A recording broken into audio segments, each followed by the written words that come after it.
So if you've been having pelvic organ prolapse or pelvic floor dysfunction or urinary incontinence, there is a chance your hormones have affected the fascia in your pelvis, and maybe that's why you're having these symptoms. Check this out. In this article from 2004, they are looking at the impact of menopause on collagen subtypes in the arcuous tendinous fascia pelvis, meaning that is kind of like the linea alba of the abs, but it is in the pelvic floor. It basically separates your levator ani, which is the chunk bottom part of your pelvic floor muscles, from your obturator internus, which is kind of what holds that up on the inside of your pelvis.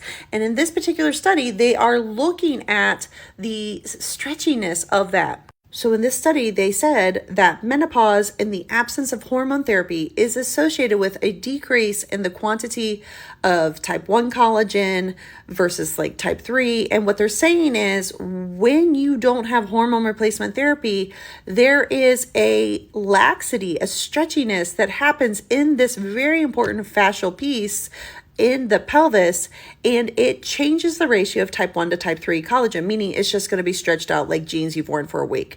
And this may compromise the tensile strength, meaning the stiffness, the ability to keep that pelvic floor up and in, and it increases your ability and susceptibility to have an anterior vaginal wall prolapse. So prolapse can happen because you pushed a baby out your vagina and it was a very large baby and you pushed a long time, and there are many factors like that. But they're also saying sometimes your connective tissue and your tensile strength, the stiffness of the connective tissue, which is the fascia and the pelvis muscles, will fail. They're saying hormones don't affect the muscles, that it affects the fascia. And if you are postmenopausal and having more prolapse and leaking, it is partially because the hormones changed your tissue, that maybe you didn't do anything wrong. You were just set up for more failure because your tissues didn't have that tensile strength. It didn't have the proper tension like a clothesline to keep it up, and it started to gradually fall.